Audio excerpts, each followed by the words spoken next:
Bonjour à tous, bienvenue dans cette nouvelle vidéo. Donc aujourd'hui je vous retrouve pour un book haul jeunesse. En effet, je suis allée samedi dernier chez Emmaüs dans le but d'acheter des albums pour renouveler un petit peu la bibliothèque de ma fille.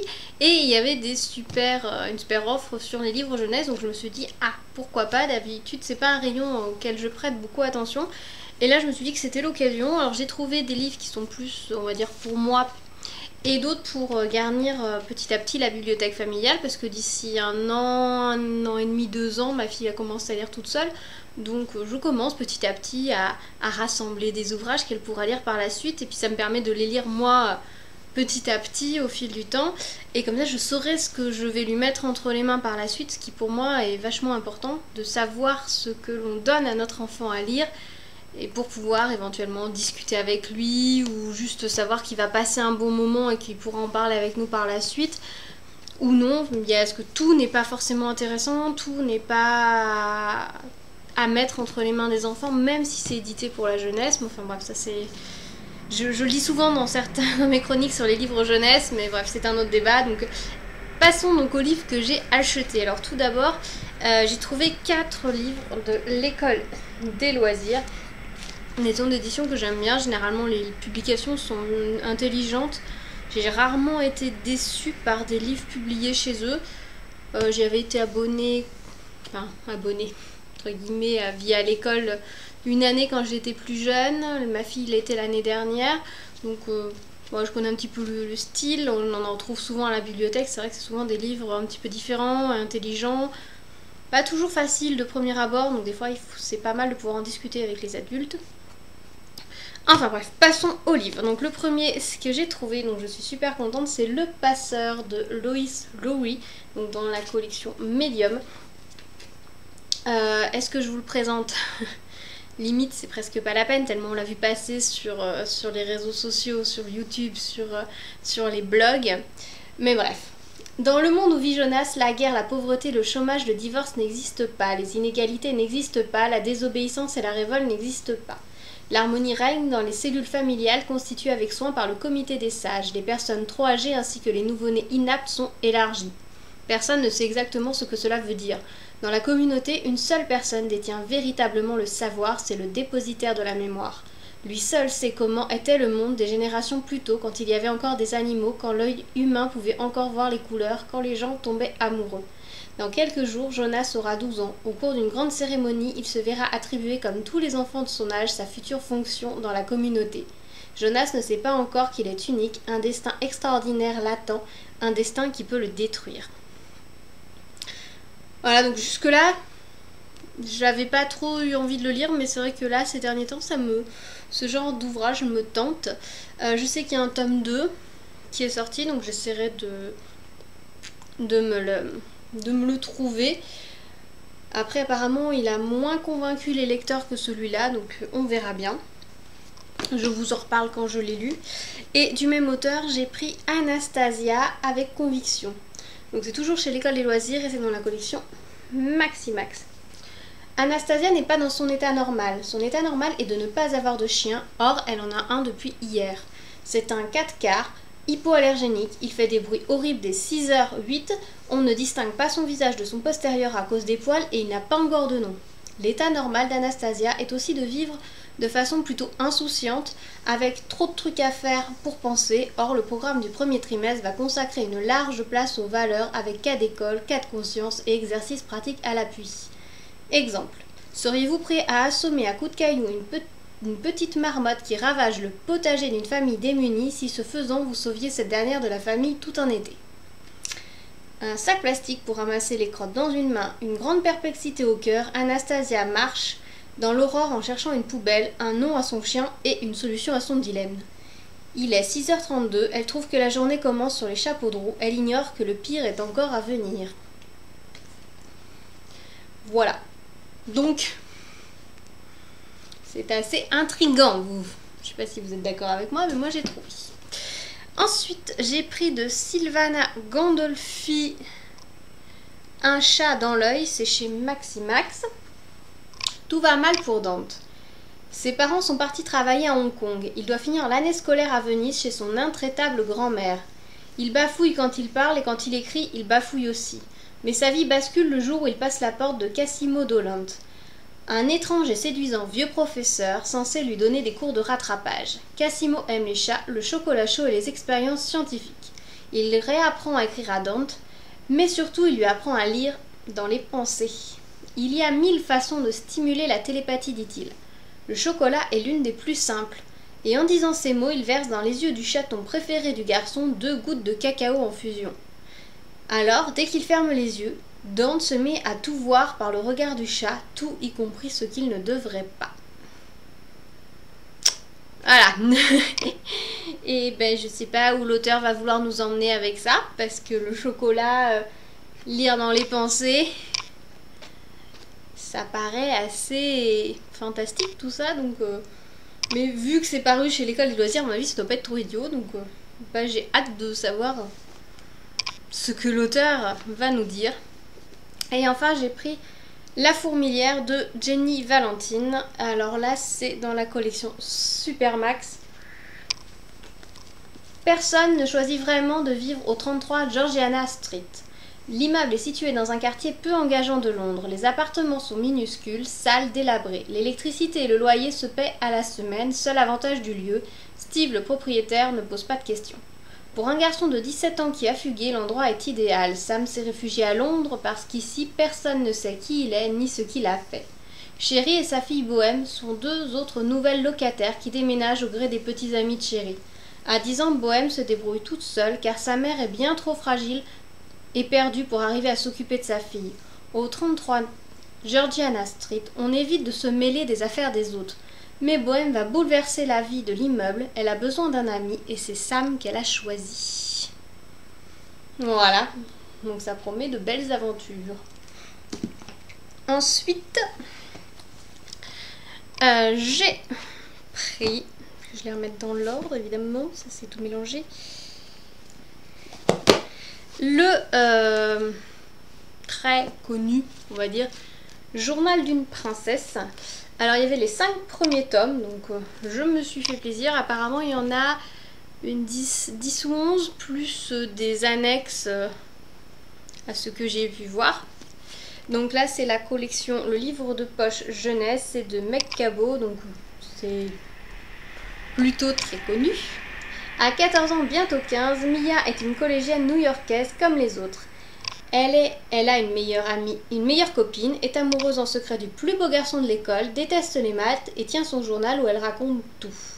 Mais le jour où elle apprend que son père, qui vit en Europe, est en réalité le prince de Genovia, une petite principauté au bord de la Méditerranée, les choses se gâtent. Voilà, Mia, princesse héritière, et ça ne lui plaît pas du tout. Donc ça c'est le tome 1, Journal d'une princesse. Il y a le tome 2, Premier pas d'une princesse.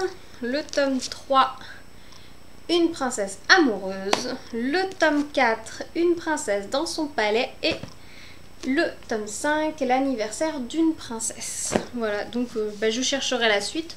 Je pense que ça ne doit pas être très difficile à trouver. Et toujours du même auteur et toujours chez le livre de poche junior, j'ai pris L'art d'être une princesse. La Belle au bois dormant, Cléopâtre, Victoria, Elisabeth, Pocahontas, Mia Thermopolis. Il existe toutes sortes de princesses, celles qui le sont de naissance ou par alliance, mais aussi celles qui mériteraient de porter le titre pour leurs actes ou leur comportement, car au final, une princesse n'est rien de plus qu'un être humain comme les autres. Donc je pense que par contre, il vaut mieux le lire après. Parce que je suppose que Mia Thermopolis, c'est la princesse du journal d'une princesse. Donc je suppose qu'il vaut mieux le lire après. Ensuite, toujours chez le livre de poche jeunesse, je me suis un petit peu... J'ai choisi un petit peu vite parce que je m'étais pris Jacou le croquant en me disant qu'il faudrait quand même que je lise ce grand classique d'Eugène Leroy. Et en arrivant à la maison, et quand j'ai commencé de nettoyer un petit peu les couvertures, parce que quand j'achète des livres d'occasion, je passe toujours un petit coup de produit pour nettoyer les couvertures. Et ben je me suis rendu compte que c'était une version abrégée. Dommage. Donc j'essaierai de trouver la version intégrale parce que lire un classique en abrégé, je trouve ça un petit peu dommage. En tout cas, c'est intéressant pour les jeunes, pour un enfant. Mais à mon âge, je pense que je peux le lire dans sa version intégrale.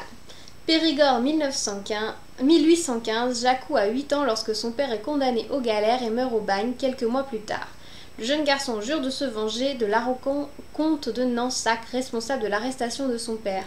15 ans plus tard, révolté par la misère et les mauvais traitements qui s'acharnent sur lui et les siens, Jacou rassemble les paysans et les persuade de combattre la tyrannie du comte. Voilà, donc ça me donne forcément très envie de le lire, hein, le résumé. Donc j'essaierai de le trouver dans une version intégrale. Donc je sais pas si je le laisserai dans la bibliothèque familiale ou non. À voir. Ensuite, j'ai pris 2 romans historiques. Le premier, c'est La nourriture des anges. Il va falloir que j'essaye d'enlever cette étiquette qui avait été collée dessus. De Muriel Carminati, donc toujours chez le livre de poche jeunesse.